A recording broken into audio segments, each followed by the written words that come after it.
Okay. All right, I'm live now, and how am I going to share this link with you?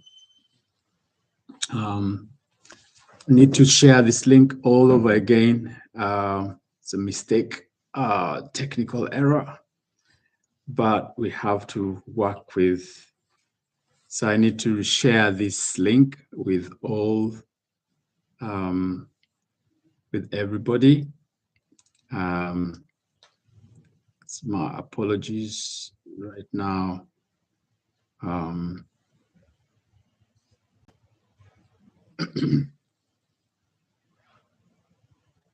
We've gone live. How can I get this link?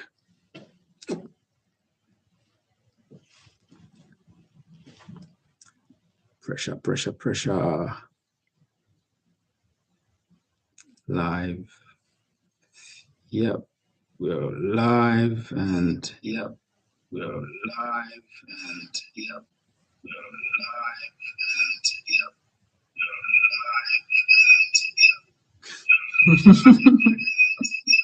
This is funny. This is funny. Share. Oh, there we go. I found it too. You found it? Yeah, I can start sharing the link. Yeah.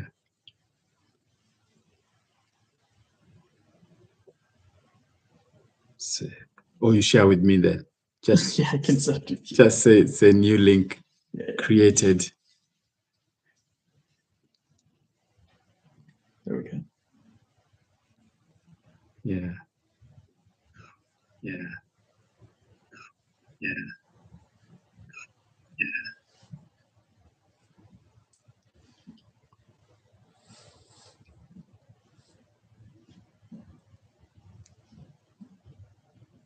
Apologies for the technical error.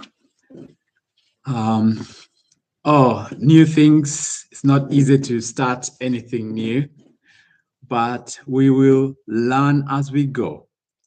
We learn as we go. So new links are coming out. We're sharing new links.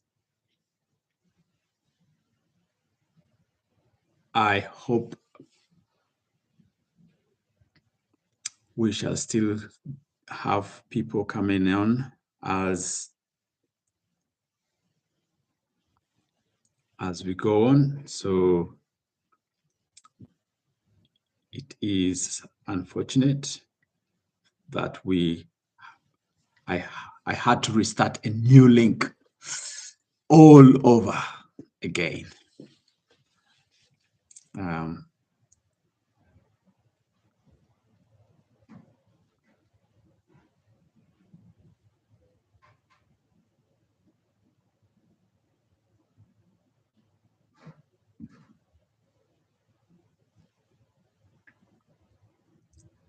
This is where roles need to be divided accordingly.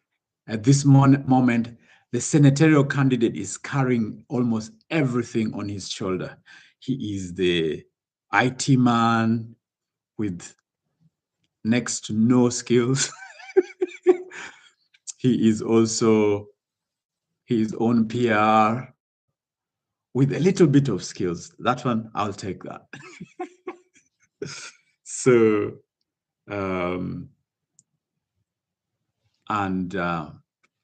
I have been writing all my speeches. Yeah. Credit to Martin Aliga. I have had help from a number of people. I need to appreciate my wife. My wife has stood with me for the last 7 weeks, and I cannot take this for granted.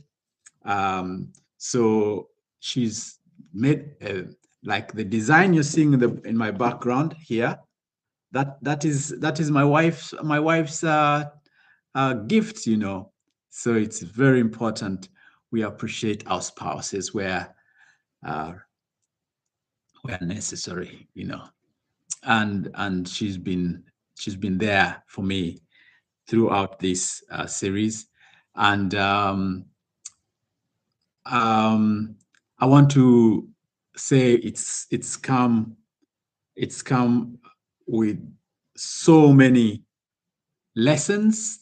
I've learned a lot over the last 7 weeks, and I can say that we are going strong.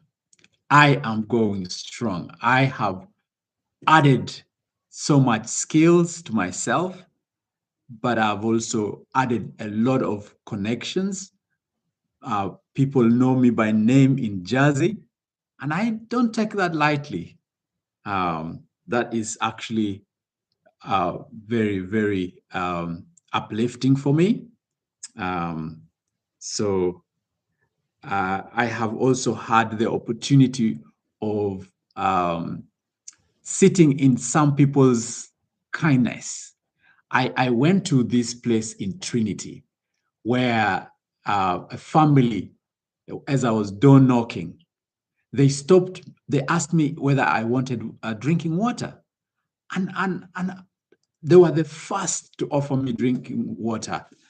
And then I went to another place, and this particular couple and their son offered me drinking water, and I sat and we chatted for about 20 minutes, and we talked about so many subjects.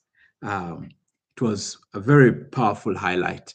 Then I went to another place, also door knocking, and this couple also, I can mention his title. He's a retired geologist, and he was very happy to welcome me, and he knows my wife, but and I didn't know him, and he told me so much lovely stories about my wife, and so yeah, it's been a beautiful experience of learning and meeting people that know my in-laws, and telling me other stories about my father-in-law as well. Somebody worked with my late father-in-law and was talking about him as being one of the most renowned centennials of his time. So it was good to be part of this experience. Yeah, okay. See you soon. Okay, thank you.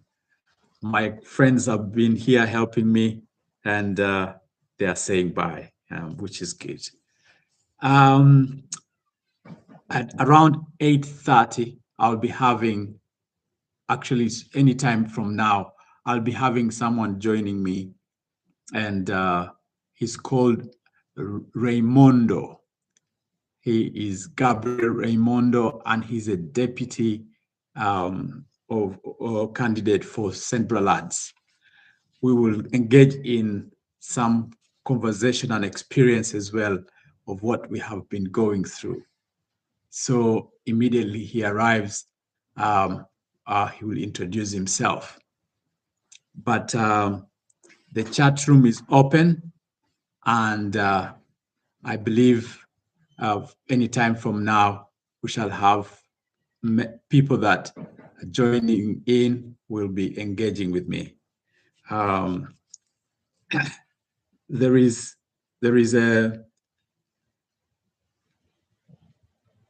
I had also a good time today at King Street. I had good time at King Street, canvassing, and I did go chatting and with so many people. Some people also telling me they are not voting, and it is definitely their choice. But I can say that I had a very interesting conversation with two people. One person I met at the car park.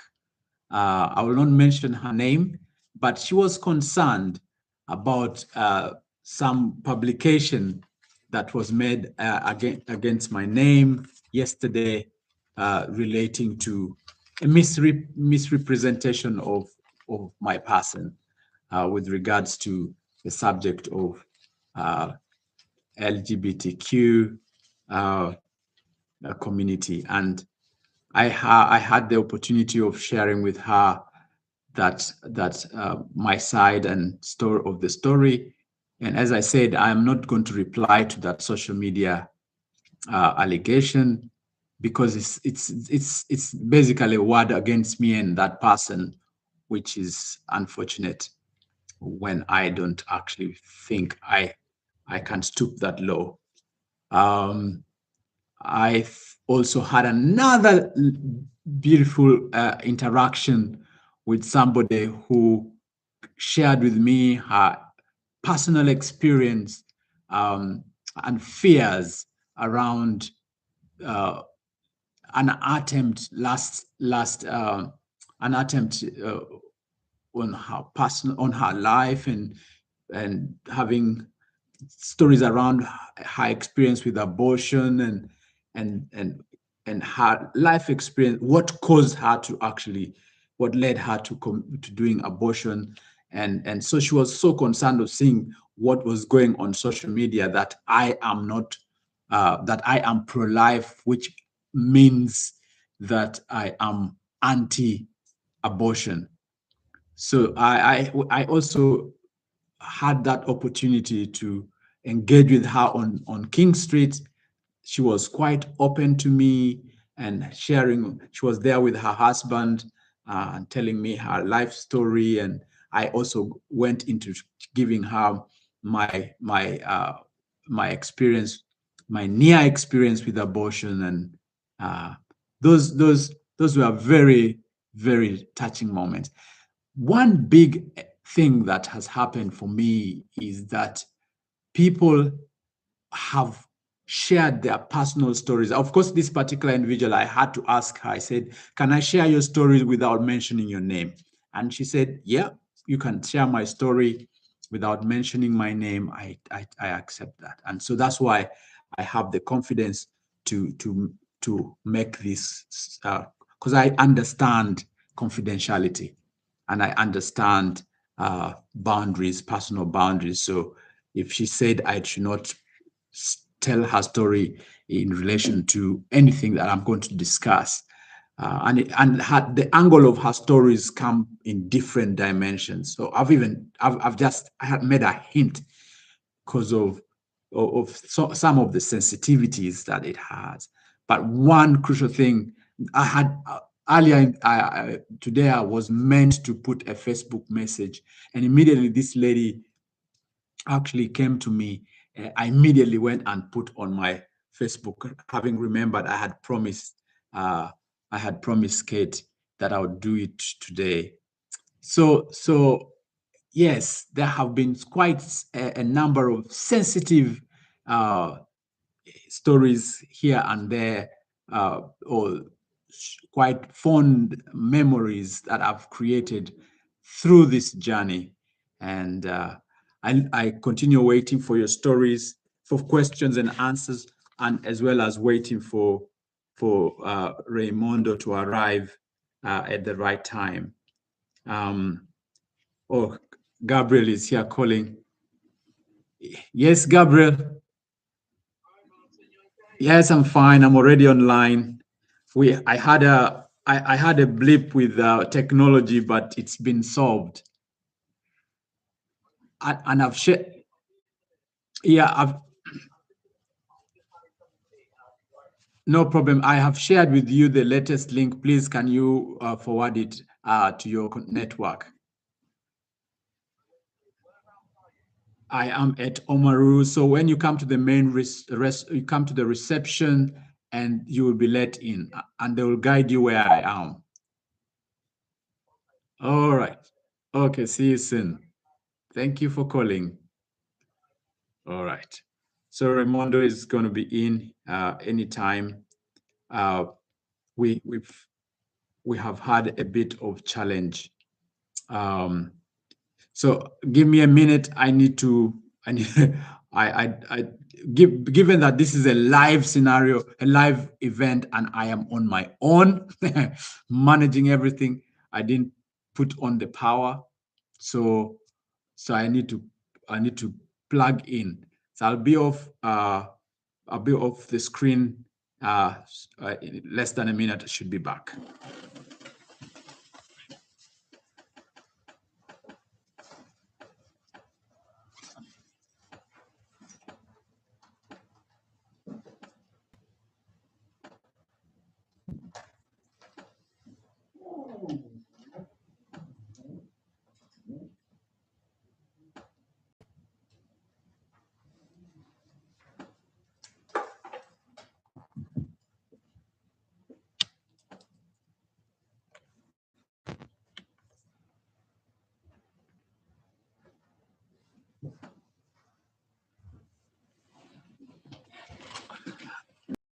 Back, I am back. So it has been an enriching experience for me, putting myself forward as a senatorial candidate. We are just, I would say, about let me say less than 48 hours to voting time. Yeah, less than 48 hours to voting time. Way less than, maybe even less than, 35 hours, because voting starts on Sunday at 8 a.m. And yeah, yes, I'm back. I can see chats coming through. Yeah, you're welcome. You're welcome. Our top fan, my top fan. I can see you're back in the room, and you're welcome. I have also need to highlight a few things that as far as my campaign was concerned, I did do new things that I've not done for a long time. I wrote a song, and a song that was a summary of my manifesto.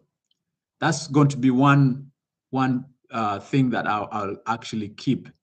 I'm hopefully going to produce that song, and actually wrote 2 poems as well, and I plan to do more, which are on my website. And I did start up a very active content creation, which is something I'm going to carry forward. So today I'm going to be joined by Raymondo. I'm going to be joined by Raymondo Gabriel. He is a deputy candidate from St. Bralads. He's meant to be here anytime from now. So I will be featuring Raymondo today.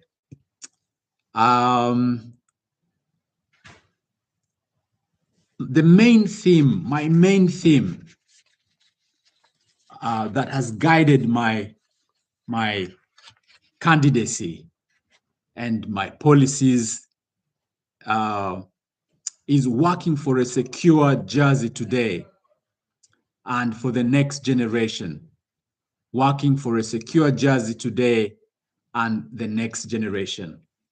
So Raymond, come the other side. You're welcome.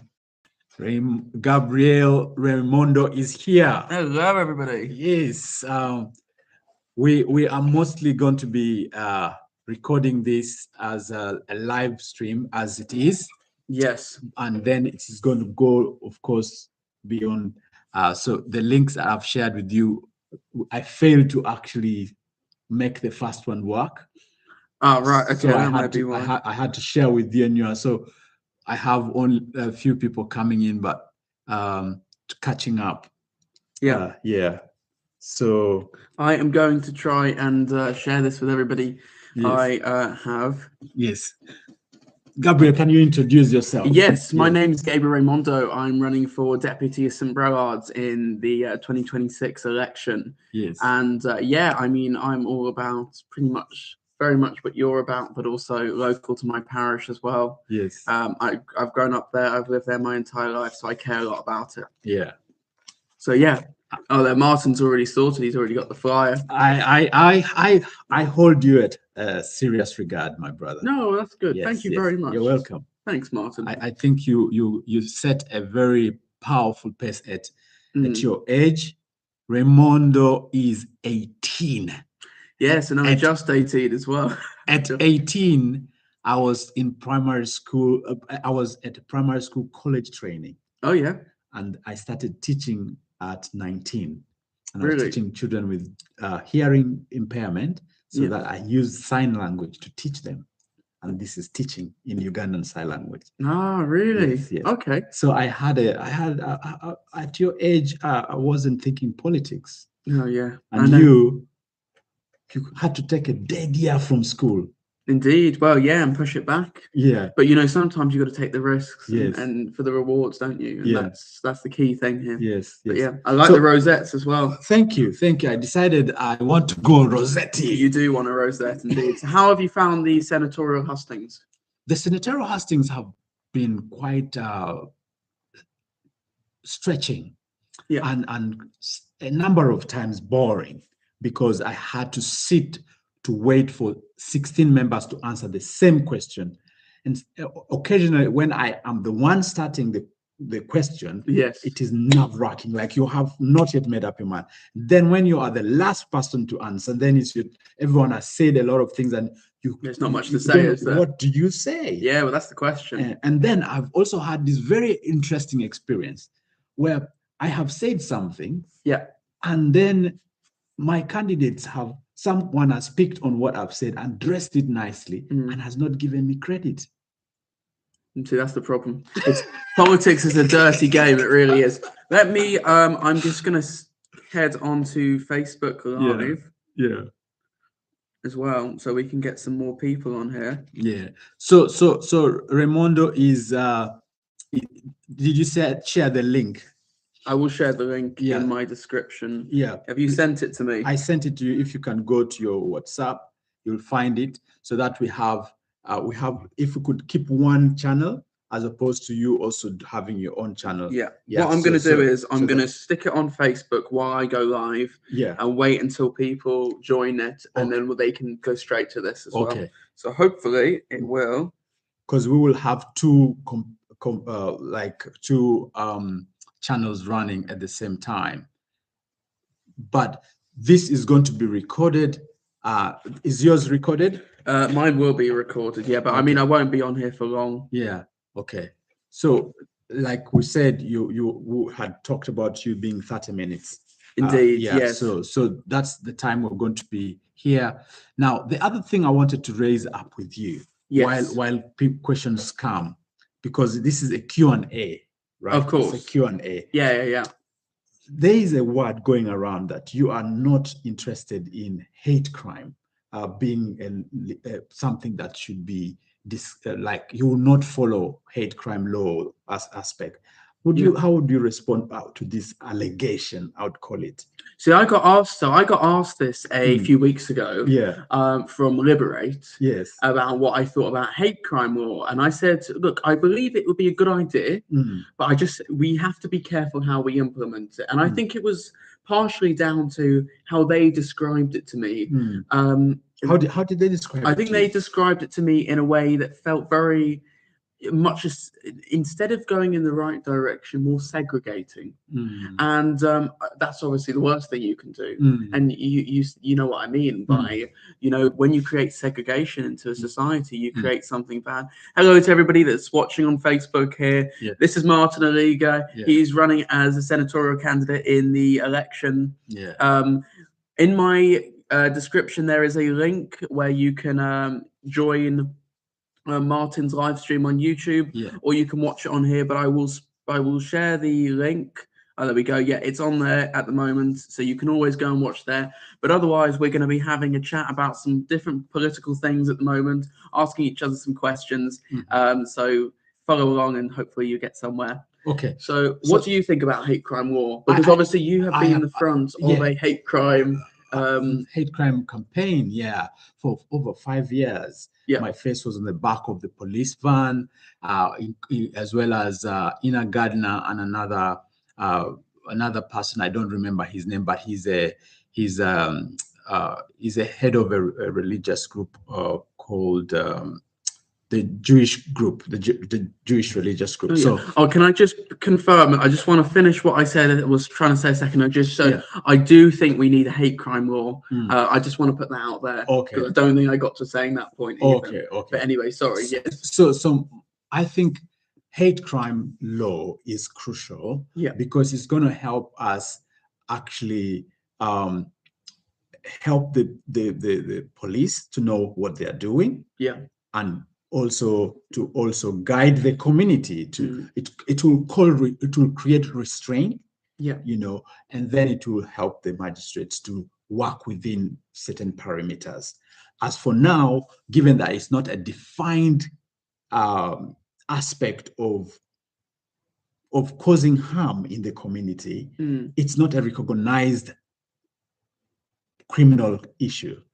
So the point would be defining it. The laws will define what it is, and how education will be easier, because then for now, if we are going to do anything, we'll be benchmarking on what the UK and other jurisdictions that have passed this as a law can do. But we need to interpret this for Jersey and say, what does hate crime look like for Jersey? And that is only something that can be best done as legislators, to do research around this, come with the right proposals, and then debate it in the assembly, and then guide our people correctly. But I really think that one of the biggest things that is really lacking, because we have things to do with discrimination, anti-bullying, and all. So what's the difference between a discrimination law and then a hate crime law? So hate crime law. So you see, when discrimination is just a subset. Okay. Racism and all of them are they kind of stand on their own. But hate crime is more to do with repeated attempts to do the same thing all over and all over again. Yes. So someone can just insult you using a racial derogatory thing once.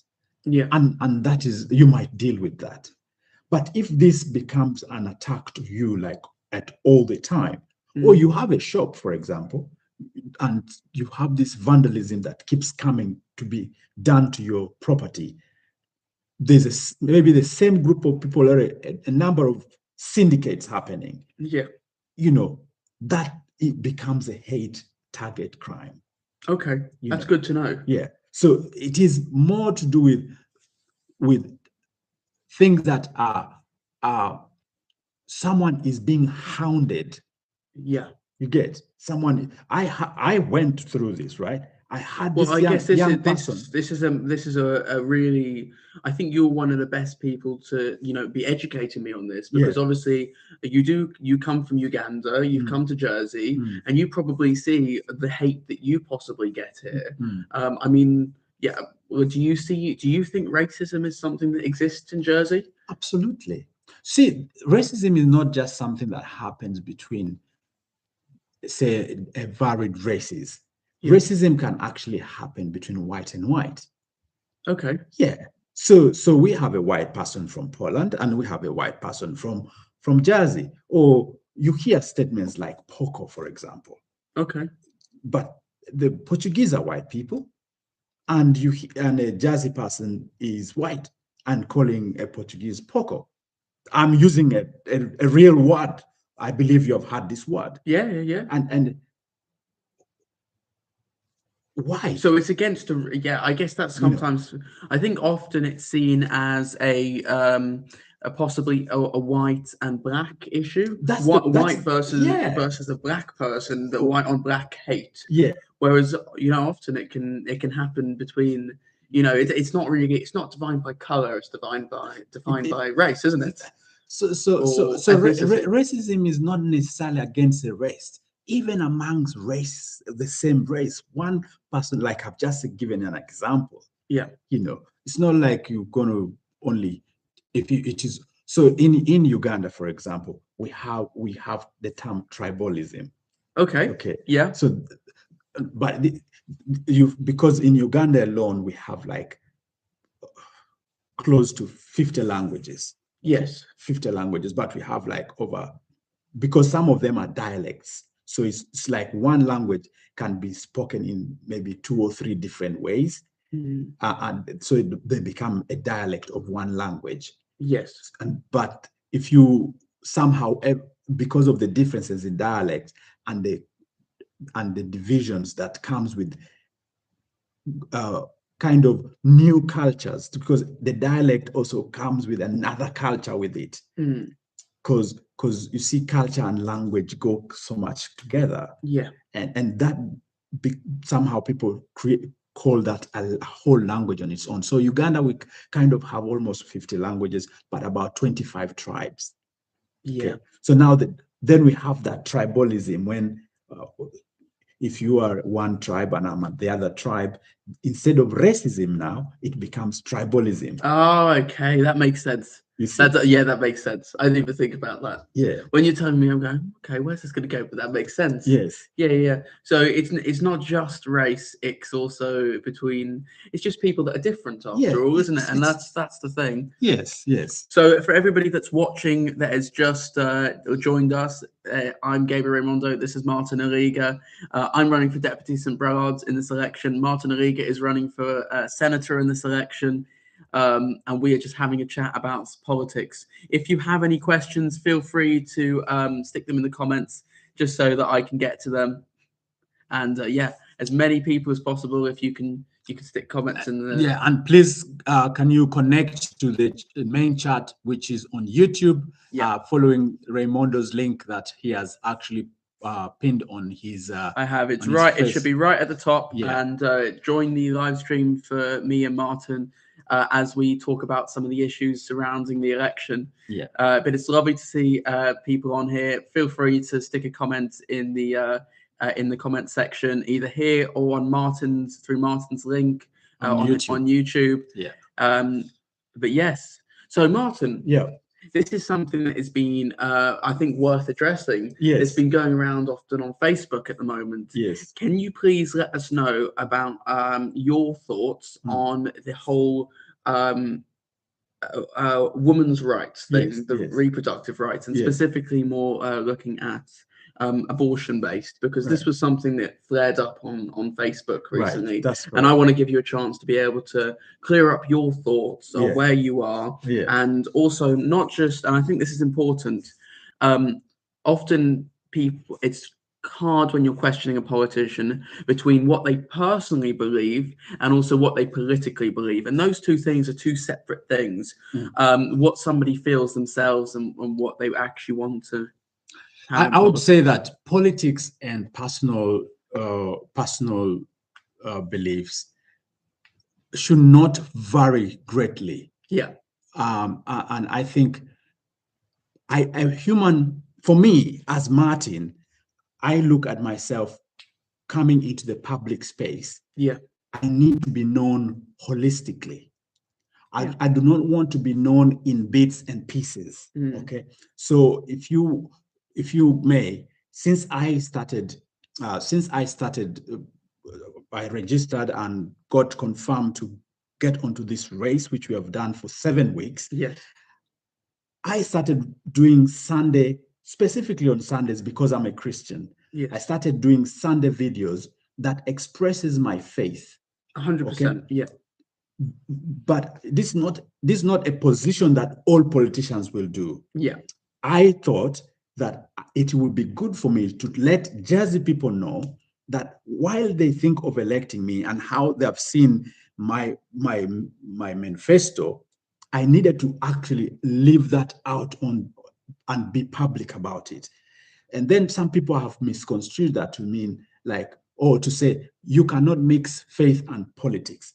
But I am not mixing faith and politics. I am expressing myself to the public to know who I am, to know anything else. That I'm not just going to. And I think being Christian is part of an identity, and I think that's a really important part to keep in there. Yeah.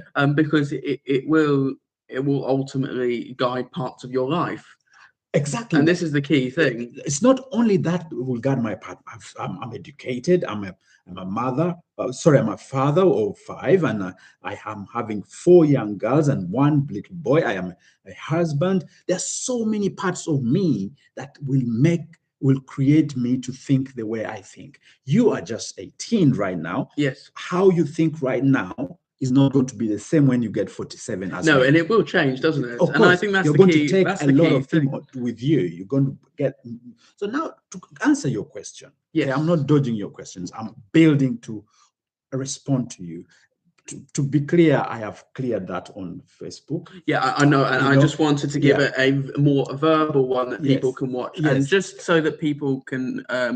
Anyone that has joined now, that is, so we can reiterate the question. I'm just asking Martin over something that's flared up in the last few days over Facebook about, so that he can clear up with us my views on pro-life, and pro-choice in that whole abortion debate. So it basically happened that I posted my opinion on how we should encourage the childbirth rate in Jersey. As you know, childbirth rate is going down. Yes. Which for me is concerning. And I have been among the senatorial candidate, one candidate who has really banged on this point. So a lot of concerns have been raised. You keep on mentioning problems, but you don't mention solutions. And that comes up a lot, I can tell you that. So I decided to put a solution thing on Facebook, and I said, if we could consider, due to the high cost of living, it is one of the problems causing childbirth rate to go down is the cost of living. So for us to try and tackle this matter, maybe we can consider mothers who have 2 children and having a job could be given a certain tax reduction in their work. Yes. Or if you have more than, and then you should also be considered that tax could stay on until your youngest child is 10 or 16. Yeah. Then I said, if you are self-employed, you have your own business, you could be given 0 tax, so because you have 2 or more kids, and until your youngest is 10 or 16, you're given that grace period to do your business without being heavily taxed or not taxed at all. So in a way, encouraging people to have kids by taking away the barriers or the limitation of resources, that how much can remain in their pocket and how much they can recoup in the business. So that was really the angle, but that did not go well. And in that same message, I said, because I am pro-life and procreation, but unbeknown to me, I was looking at pro as when you're pro something, you're for something. And when and life is life. So I was taking it that I am for life. But actually, it's a different subject in the Western circles compared to how I look at pro-life from a Ugandan context of view. Yeah, so what you tried to advocate was, I am for life and for trying to push for people to have more kids, children, and I get that, and I think this is why it's so interesting, and it just shows how sometimes things can be taken a certain way. Yes, and obviously, in the thing with politics is you often notice you can say something which is, and I had this a few days ago. I said something at my hustings, which I was trying to talk about. I was having a conversation about minimum wage, and I said that young people should be paid less. And in a sense, that isn't exactly what I was trying to say. I was trying to say, look, we should have protections from 14 to 18 for wages. And I think that's the key thing, is that things can often be taken out of context and posted. And I think unfortunately you got the brunt of that. I did, and then but I've cleared out, and then the issue to do with abortion, right? Yes. I said at the right time I'll come up with my own story, which is an experience my wife and I had, a near abortion experience. I will not use this time to do this because what we need now is to win the elections, right? Of course, yeah, and I don't think that's fair. I just wanted to clear that up, which is why I asked Martin. Yeah, so I too have a near two stories about abortion in my family and on me as a person. But really to say that I would take away the woman's choice to for anything at all, not just to choose to abort, was an overstated claim, misrepresentation of me. And however, I have, or even to the point where I guess even if you agree with it or disagree with it personally, are you going to go into the States to be doing to specifically try and disregard women's rights? Yeah, well, take away the that's not my duty. I am not. I'm not going to states of Jersey to change anything about human rights whatsoever. Okay, and I think that was the key thing that came up, and I'm pleased we've managed to have a chat about that and get that out there to people, so you guys can see this. If you have any questions at all, feel free to put them in the comments.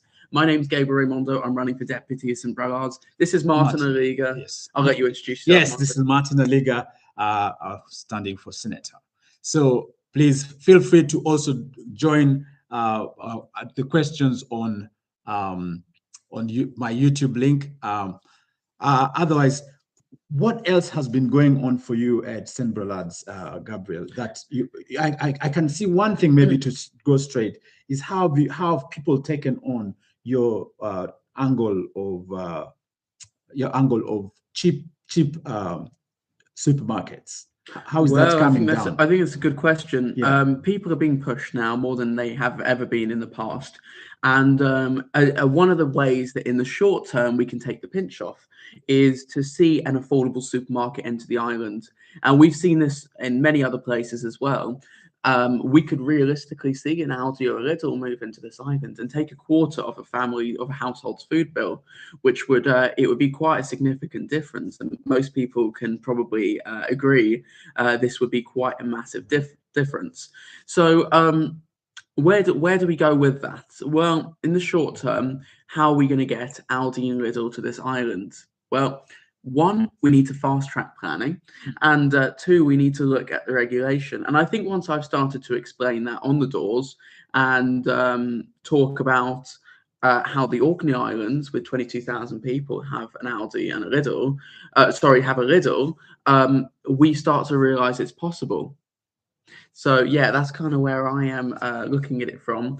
Everybody that's on Facebook, there is a link to Martin's YouTube, which we have the same live, obviously the same with we can't be two places at once. The same live stream, so you can go on there as well. But feel free to stick it in the comments if you have any questions. Steve, So what's your prediction for St. Bragad's, Gabriel? Yes, thanks, Steve. That's what I'm trying to do. Yeah. My predictions for St. Bragard's, as in the election results. Yes. So we have four candidates and we have 3 seats. And so I am hoping that I have a very strong feeling. Obviously, 2 of them are Reform candidates, and one of them is 2 of them are independent candidates. So obviously we're going to have one Reform candidate in, which is going to happen. Why is it obvious? But a Reform candidate's going to get in. Or there's 3 seats and there's 4 candidates and 2 are Reform, 2 are independent. Okay, so we have to have one in unless they both die. So why make that statement? Well, or they both pull out the election. Hey, watch this be clipped now. It'll be put on YouTube. It'll be put on TikTok. So great. Watch out what you say. Oh, well, I've already had 200,000 views on one of the TikToks that Monfatania posted. So, hey ho, I'll probably end up with another JEA inquiry over that. I'm saying that. Right. Anyway, so my predictions. I feel like we are going to see Monty. Maybe you can withdraw that statement. How about that? Because you did not withdraw the statement that both the candidates might die. Yeah. I don't think you meant that. I did not mean that, no. Yeah. because what was loosely said, in a funny way, but actually it's a very serious statement to say. Yes, the candidates will not die. That's not going to happen. And if that does happen, now I'm going to be blamed for it. So, but no, that's not going to happen. What I meant was we're going to have one reform candidate at least. Yeah. What else? So, who do I think is going to top the polls? I think Monfortadier is going to top the polls. Yeah, I'm not saying he has a good record. He does have a good record. Yeah. He's done a lot in the Sombrellards. Yes.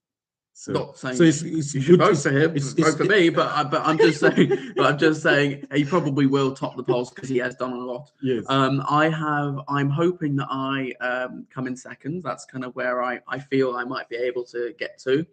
And who do you think will be the third? I think that we will see probably Jonathan Renniff as the third. And I think John Young will be the one that doesn't make it in. That's just the way that I am feeling it's going to go. And fingers crossed. So obviously that's your prediction. It is. And you guys obviously find out the next day now. Is it? It will be Monday now at the 3. Not immediately. No, I believe it's at 3. Or you might find out immediately. Why do you think I will find out immediately? Because you might be at the count. They might release it at the count. I doubt. So I think we will definitely find out at our polling stations. Definitely. No, I don't think because so. they announced with the count. They count at the polling station. Well, this is actually a good one for you guys to know. Where are you going to be able to find out the results of election day? Because that's kind of a key question. Yeah. How are you going to find out who gets in? So what they will do on the day is the polling stations will be open this Sunday from 8 a.m. till 8 p.m. And then after that, they'll close the polling station at 8 p.m. everyone in the island and begin the count. So the senatorial counts will be first. You guys get all the senatorial candidates get their count first. However, I believe I got an email today saying that it was going to be announced Monday at like 3 o'clock on the steps of the Royal Square, which does tend to be, I think, the case. Maybe they're going to do it at midnight. I don't know, but I think it was meant to be Monday. Then they'll do constables. The constable count they should be able to get all 3 counts done on Sunday night. But constables will be next, and then finally the deputy candidate. So I don't think I'll find out until 2 or 3 o'clock in the morning. You guys may be earlier. 2 or 3 o'clock in the morning of what? Of Tuesday? Of Monday. But you guys won't get a result. We won't get our result until 3 p.m. But the counting will be done and finished. I don't know. I will need to check my emails. I haven't checked my emails today. So we'll see what that email. I'll have to understand. Anyway, you. So, but I know I know they'll do senatorial, constable, deputy. I think this is a good question that's down here. Okay. Would I, in hindsight, have not stood under the banner of Value Jersey? No, I think this is a really good question because I'm not standing under a banner of Value Jersey. What I am doing is I'm endorsing some key principles about Value Jersey. Value Jersey kind of stands, and I think they're really key principles, and I think a lot of candidates will actually agree with what Value Jersey has stood for. It's helping the cost of living. That's affecting every islander. Reducing the cost of government, because the government spends too much. And then finally, reducing the cost of business, because it costs too much to have your own business over here. And so I think they made sense, and that's why I endorse the principles. Would I have done it differently? I don't think so. I don't think so, because I still agree with those principles. Just because people have decided to twist the principles of Value Jersey and try and make it seem like a party, even though I haven't been funded, I haven't had the support, it doesn't mean that it is a party. And therefore, I am quite confident with where I am. And I hope Value Jersey does push into the future. It has a board. It is, and hopefully it will continue to put out the economic changes we need to see in Jersey to support the people here. But how much have you related with Value Jersey? Well, I would say out of my manifesto, probably about a third of it is a relation to Value Jersey. About a third of my manifesto is in relation to Sombrellards, and another third which is more down to do with the young people and why they're leaving our island. Mm. So what about you, Martin? Would you say that in hindsight, would you have stood for a party or under the banner of Value Jersey? I would have stood under I would stand under my independence. So I met the Value Jersey team. You remember the first time I met you at the Zimbabwean Independence Day, that culminated to meeting a Value Jersey team. Okay. Then but before then I was always sticking with the idea of a people power approach. My intention is to appreciate people's votes in me. You know, I look at the vote as each one's vote as an investment unit. So if you understand investment units, you know that that unit must appreciate. And when it appreciates, it is a return on investment to the investor. Mm-hmm. That's how I look at a vote. But if you go under a party setting, mm-hmm. You then have to ascribe to the party rules and regulations. 100%. Then for you who just endorses an organization that is a quasi-political entity, yes, I would say that they don't have any powers over you. No, there's no party whip. But you just appreciate their views, and you endorse some of their principles, but mostly you have the power with you. And if you are successful to go into the assembly, or if I were also successful to go into, I go into the assembly with mandate from the voters, not with anything to do with the party. Because if I go into the states with a party inclination, then I'm also answerable to the party. 100%. So I have issues with that. And I think Jersey is such a small place to have a party arrangement, which is called a multi-party, a multi-party dispensation.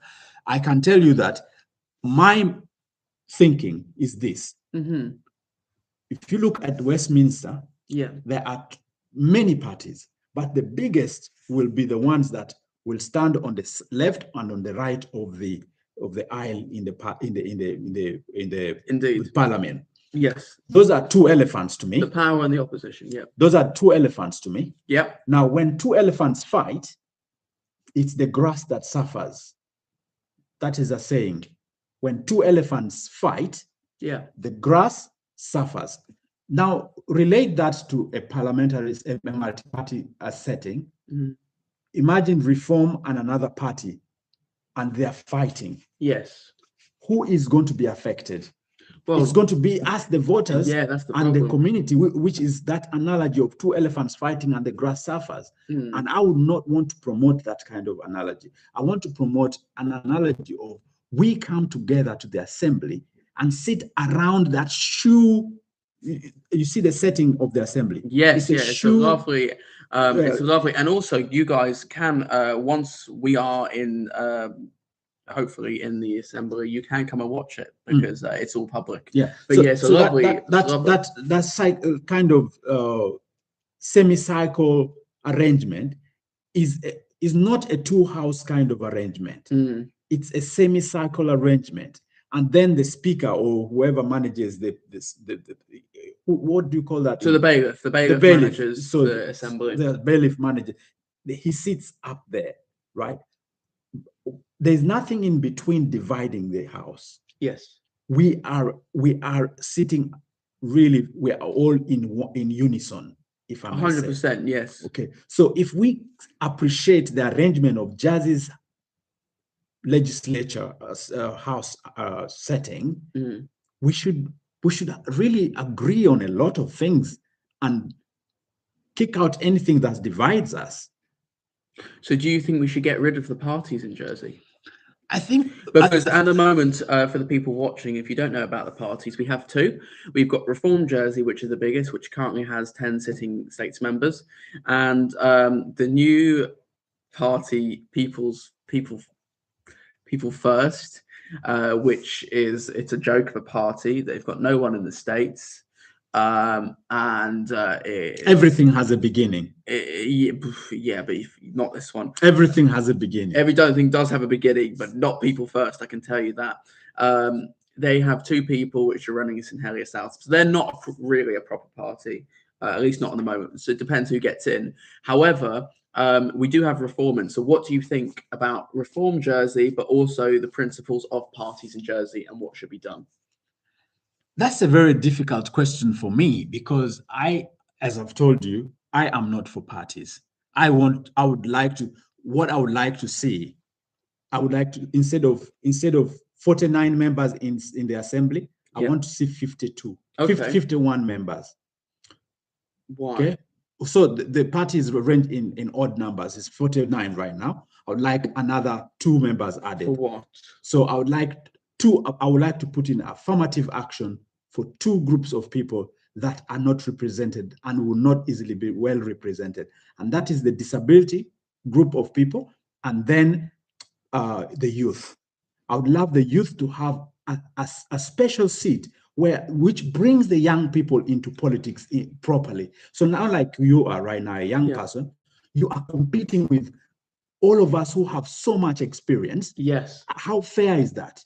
Well, I guess it's so. Not whereas, fair. whereas, if we have an affirmative action where the youth, what is the age group of the youth? We define the age group of the young people, and we have, say, you, the young people, campaign amongst yourself that you have a vote for young person, but you also have a vote for the other groups of people or other group of groups. So that is an affirmative action where you have a seat, and if they want to stand in the other like you have done, it's also okay. But generally speaking, because for example, if there was a young person that went and put themselves for senator, what is the chance that they will get that seat? Well, very low. Okay. And I almost did stand for senator, so I know exactly what it would have been like. You remember you were telling me not to go for the senator. Well, no, when I first met Martin, I went, come and run and umbrella answer me because senatorial is you know what it's like now. Yeah. So I guess we'll go back on that question in a minute. But you get my point that I would love a 2 disability. Now, you see I'm not sure if I agree, but I like it. Yeah. So affirmative action. If you can read about affirmative actions across the world, there are special groups that the parliament will provide special seats for those people because of marginalization. So if you look at the deaf community alone right now in Jersey, they are next to not being recognized in Jersey. But it poses the question then, will you end up with underqualified people? And I think I touched on this the other day when I started to talk about positive discrimination. Is that a form of positive discrimination? If you talk about underqualification, what qualification do you have?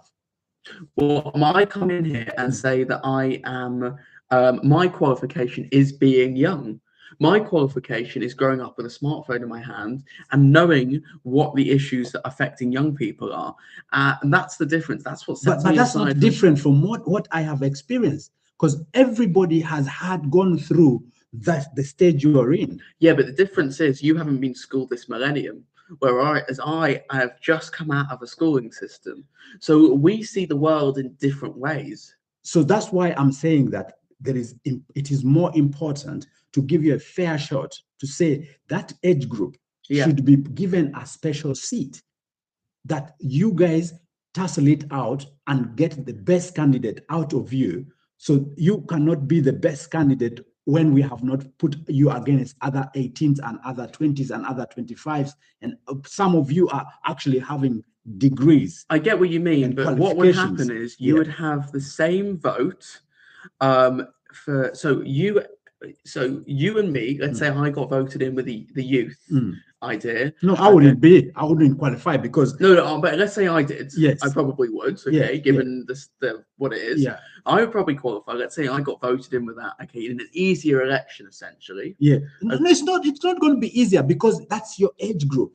That's possibly not easier because you are going to have to prove to fellow young people. Some of the age, look at the category. When you talk about qualification, you're 18 and another one is 25. The 25 one is coming with a degree or a master's. and they're telling you they have paid tax, they have contributed to the society. We they have- might have a point there, You- actually. do You you might get- have a point, yeah. Do you get? You will not compete fairly, but it will be fair the fact that you're all young people. But pose the question, is that democracy if you have to have a young person in there? Yes, it is. It's actually fair democracy because we're trying to represent all these groups that are possibly marginalized. Because right now for you, you're not going to come as a young person. You're coming under adult suffrage. Yes. Okay, you're not coming because you're from a college. There's called a college setting, electoral college. Yes, you see. I do get what you mean. So when we do an affirmative action, then we have to form electoral colleges. Indeed, and that is it's unique, a special. It's a unique setting, basically recognizing people that could be marginalized. Well, I think that's okay.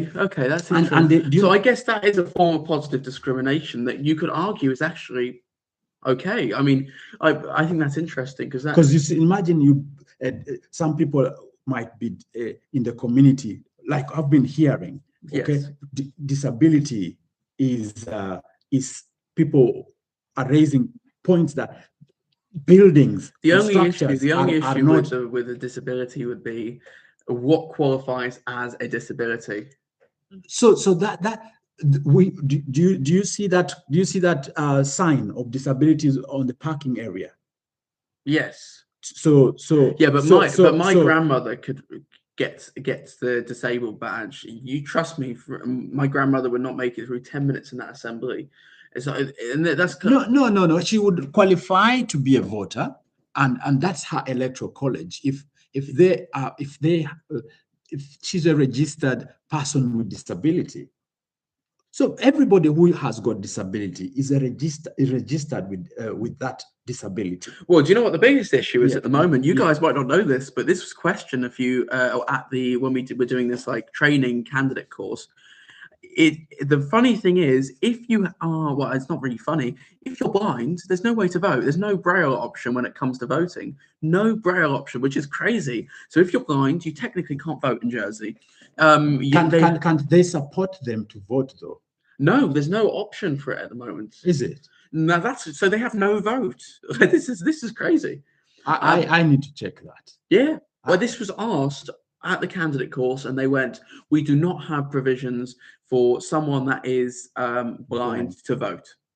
Okay, this is where now we have another question here. Martin, are you saying the youth will get voted into parliament? And that can kind of go with the absolutely. Yeah. If there is that provision, the youth will come with a vote, because from the age of 16 you can vote. So if you can vote from the age of 16, the only difference is that maybe you might not be allowed to stand until you're 18. But Martin, the only problem with that might be it would end up as a popularity contest, and you could end up with somebody that's actually no good at politics, but they're actually just liked, and they end up in there. Well, are you not speaking for yourself right now? Oh no, anybody that's watching here will know. Yeah. I can tell you for a fact, Finn Fishing is watching this. He would definitely get voted in for that youth seat. Now, there is another statement here. I love the elephant analogy, Martin. The independent system, in my view, allows for greater teamwork. There's Samantha Gleave on there. Okay. Oh, yeah, Samantha. As it allows for discussion and change of mind without having to check with your parties first. Well, this is the thing, is that party politics is slow in Jersey, and in a system that we need to speed up and we need developed, it's just simply not going to work long term. And I think it's just an issue. It's a problem. I don't know. The reason that people, if you look at the party, I'm going to say the party because the second one's a joke, the party in Jersey, Reform Jersey, look at the people that are running there and ask them why they're not running as independents. I think it'd be interesting to know. I think a lot of them will run with a party, not because they necessarily agree, and don't quote me on this, not because they necessarily agree, but because they find it easier to run with a group of people. Or even the funding. Because they get funded as a party, but Reform is funded by Unite, which is the unions. So yeah, I mean, they get fully funded to go through, Yeah. whereas it costs us, thousands of pounds, which we have to find. So, and that's an issue, isn't it? Who would be able to vote for the youth idea? Just people of that age demographics. I just no, this would be an affirmative action that must be accepted. It must be ratified in this assembly. So it's an idea that I am basically coming up with. I'm not. Well, Steve, thanks for Yeah. watching. Why is I have got somebody calling me? Stop calling me.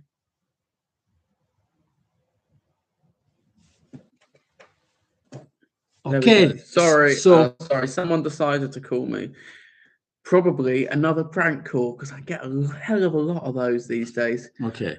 So unfortunately, you are running Facebook stuff, which is dividing us at the same time. I know, but at least they're both. At least we have both. I hope we are not mixing up stuff. If you click on the link in my Facebook, it will take you straight to Martin's live stream, which is slightly more central. And so yeah, do get on Martin's live stream, which is in the link that I have put. We are having 10 minutes to go. Yes, please, can you put your questions in the comments section? Yeah. We will answer any question that comes through, both me and Martin. Yeah. It can be about anything that's been on social media, anything that comes to the election, anything that you know about us in the past that you would like to ask on, anything at all. It doesn't matter. We will not judge you on the questions. And I'll be having the last stream tomorrow at 4 p.m. So look out for the links, and I'll be sharing that tomorrow around midday. So you'll be helping me with putting it out. I will get it to everybody. Yeah. It's been a long day door knocking at the moment. I mean, have you knocked many doors, Martin? As senator, it's not easy. I have knocked a few doors. Yeah. And in St. Bernard's, I've done a few in Trinity. I've done a few in St. Helier South. Indeed. Yeah, but mostly I've concentrated on the streets. That has been where I have done. And walking, I walk everywhere I walk.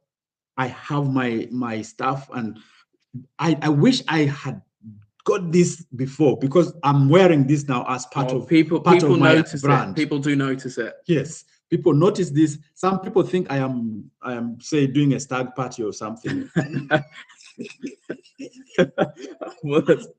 And I'm like, oh, where's the party? I'm like, no. This is anyone can vote for you as well. If you are watching and you are over the age of 16 and have lived in Jersey for over a year, you can vote for Martin Aliga. Yep. And please do, because Martin is a good candidate. I really think he is going to bring quite a bit of change to the States Assembly. You definitely be unique. I mean, if you don't mind me saying, you are a unique candidate in the senatorial election. And I think you're one of the only first-time runners that has a chance of getting in. Thank you. There's some very clear people that will definitely not get in, and I can't mention names because we do have to stick to an election law, and then you'll get reported for it. Have you been reported yet for breaching the election law? Not yet. Have you? Yes. What did you do? A few times. I mean, a few times. But when you breach the election law, I'm going to correct that. I haven't breached election law. I have had a report of me breaching the election law, which I have gone back on and given my side of the story to make it more clear. Okay. But yeah, no, over a few things which I'm obviously not allowed to discuss. Okay. But yeah. Also, for anybody that is watching, my new TikTok, Gabby for Deputy, is on TikTok. Okay. My new account is on TikTok because my old one got blocked. What happened with your old one? So my old one, are you misbehaving a lot online? No, I think it was a mass report by a group of people, which I am now not allowed to talk about who it might have been, but it was a mass report by a group of people which got it blocked, and that was evident by they give you all the information afterwards to tell you why you got blocked, and that's what it showed. So that is a fact that a group of people mass reported me. Who that group of people was, well, that's speculation. Okay. Anybody, if you have a question, please stick it in the comments. So we have a question here. How has canvassing been at the door? Tell us. Do you want me to start? You start. So I have knocked just over 3,500 doors. You only 500 to go. Yeah, well, about 4,500. So I think I'm just going to miss out on the 4,500, but I think I will get to about 3,800 by tomorrow. Yes. It has been a long time, long few days. Have you been doing it alone? I do most of it alone, yeah, Mm, because people, I think this is part of being 18 and being a candidate. Mm. They want to meet me, Mm. and often when I go to the door, they go, "Well, we're not going to vote. We've not planned to vote for you because you're just too young." Mm. And then they kind of listen to me and they go, "Do you know what? I think he might be able to hold his own in there," and that's really good, and that makes me feel a lot more confident. And I think you do have to meet me to understand what I stand for, and that I might actually have a chance at trying to break that old boys network. What about you, Martin? Like I said, I've not gone to so many doors, but the experience I had on door knocking, especially yesterday, was really interesting. Yes. I ended one very powerful experience I had after all those hullabaloo online about my pro-life stuff. Guess what? I ended up at Kate Millen's door. And Kate Millen was one lady that was really offended, and rightfully so, okay? But how I ended up at her door, knocking her door, was interesting because her partner came out and spoke to me. And when her partner came out, she was facing Samantha, because I went around with Samantha helping me, showing me how to get into the flats. And she was talking to Samantha and outlining all these things that related to what was being said online about what I had raised. But she wasn't talking to you? No. She was answering what Samantha had questioned. Okay. Oh, okay. So of course, it's good discipline to look at someone who asks a question. Okay. Yeah. So it was them talking. And then and then Samantha pointed to me how some of those things were related to what has been going online. And then we ended up having a triage conversation. Now, you see, in the meantime, Kate was actually in her room, in her house, and then she watched me on her camera, and she came out and she said, "Oh, Martin is outside my door. Let me see him." And we ended up having a very cordial conversation, and clarified things. And she later put on her wall or Facebook, a clarification of all that had happened. And today I put a Facebook statement with a pink purple background and in white saying, "I will support any woman's right, whatsoever the case is." And I think I might even share that. That was one powerful so highlight. Yeah, you can share that forward. And it is important that we put that out there. Thanks. Thank you, Andrew. It takes a hell of a long time to knock almost 4,000 doors. But the conversations you manage to, the conversations that come up are absolutely crazy. Yeah. And you, just like you said there, they are so out of the blue sometimes, but I think they're important. And people often, most of the doors actually that I knock on, people have said, "I've never spoken to a politician." Or I get a lot of young people go when I've been in town. I'm outside chambers talking to people, and they said, "We've never spoken to a politician, and we've never felt listened to by a politician." And I think that's the hope that we can bring as new candidates. I think you bring it for especially. I know you've done quite a bit with Friends of Africa. Not that much. I've attended some of their activities lately. I used not to be a very active, really person that got involved in many community activities, except selected ones. Okay. But I'm friends with the leaders of Friends of Africa. Indeed. Yeah, I'm friends with the leaders. But it's not just about my job did not allow me to do a lot of things. I work in the night. As a residential childcare officer. I do night work. So any other things that happened during the day was not easy because I come back home, I have my kids to take care of, then in the afternoon I go to bed. Yes. So there was very little time. And then I grow vegetables. I used to grow vegetables that are just of unique categories and share with some African friends. that you wouldn't find in the supermarkets. Yes. You know, have you ever tasted pumpkin leaves? No, As a I've never vegetable. tasted pumpkin leaves. It's actually very Do you rich. eat them in Uganda? Yeah, it's very rich with iron. Okay. Yeah. So and vitamins. It is. These are some of the things that, yes, we will learn from each other more. As we Well, I got to interact. ask then. Do you recommend that I go to Uganda? Do you think that's? I don't recommend. I would actually instruct that Okay. before the end of this year, Yeah. would you like to come to Uganda? I think it'd be brilliant. So one of the things that I have actually stated, we are now having only 1 minute. Oh, we're almost there. Almost at the end of this live stream. One of the young persons came and approached me and said, when we did the youth senatorial meeting at the St. James, the young person said, "Oh, I am told that you would like to take young people to Uganda." Oh yeah. That was the I said, "Oh, that's interesting. Of course, I would love to take you to Uganda." But you know what? The point I am actually trying to make is that there's so much talk about nothing much for young people to do in Jersey. And some of the things that the reasons why young people are leaving, of course, high cost of living, and nothing much to do in Jersey. And I'm saying, okay, you know, one of the things that would be very, very important. Jersey has got the Jersey government has got partnership, like agreements with some African countries. Well, indeed, yeah. How about we organize 1 year gap arrangements for young people to experience an Africa, not to be a tourist.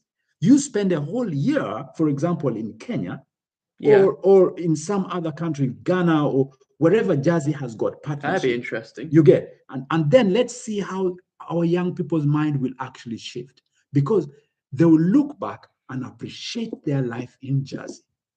I think that'd be interesting. That's called reverse psychology. I would enjoy that. I'm sure many of you there, many of you watching would also find that quite good fun. It is called reverse psychology. Yeah, and also you just get to try the foods and and you experience the culture. I think that's really important. Yeah. Right. I guess we're gonna have to close it off. Yeah. But should we just do a final thing? What is that? What if you were to get in? Yeah. What is the first thing that you want to push for? And then also, what is your message to people, no matter what happens on Sunday? Let me start with the second bit. No matter what happens on Sunday, I am going to continue creating content. I'm going to be continuously involved in Jersey politics. And there is a lot more to be done, or that I think I want to carry on. My website is not going to die because it was not created only for this political hiccup. It was created to last, and so I am going to keep my website alive. I appreciate that I'm known on the island, and I would like to be an active part of the Jersey life, period. The thing that I would love to see done, the first thing I would love to see done, is for us as the elected group to have an agreement that we are going to prioritize, or I would love to see all manifestos brought together, and put in a sieve. Then we all embrace the manifesto, and we have one manifesto that we will want to outline what we want to achieve as a house. I think that is what I would love to see. And we do kind of have something like that, but it's not. We'll see how it works. And I just want to address this question that Sarah has put on about negative equity, because I think it's really important, especially as we talk about the housing crisis that exists. We often talk about housing crisis, housing prices are too high, and young people simply can't afford to buy here. And in an element that is true, but I also think we'd have to focus on negative equity, especially as in the last 5 years, we have seen a trend, especially the last 4 years, we've seen a trend in housing prices go down. People that bought 4 years ago have lost possibly hundreds of thousands on the house that they bought, and yet they still have to pay a mortgage. They're still at that same price. What can we do to ensure that negative equity doesn't become a problem? And where do we start? Well, one, we shouldn't be focusing on pushing the housing prices down. Mm. Now, you have to listen, you have to hear me out here because I think this is really important. When you think about cost of living, it comes from two ends, and cost of houses, it comes from two ends. How much people have going out, how much money they have going in. And when it comes to housing, how much money do they have going out? Well, we could reduce that by reducing the housing price, or we could increase the amount that people are paid. And at the moment, young people don't have, and also... what do you mean we reduce the amount that people are paid? No, sorry, increase the amount people are paid. Yeah. Let's be really careful there. Increase the amount people are paid or reduce the housing prices. Yeah. So that if you increase the amount people are paid, they're able to more easily meet their needs by building up a deposit and then being able to pay a mortgage, rather than having to have that housing price come down significantly and then introducing issues with negative equity. We need to do that by bringing in companies from the UK that are willing to relocate. We do it with finance. At the moment, we scout out finance in the UK and abroad. But we don't do that with private enterprise, biotechnology, technology, labs, creative arts. We just don't have those industries here. And they're well-paying industries, which would enable these these wages to go up and therefore be able to afford deposits and afford housing.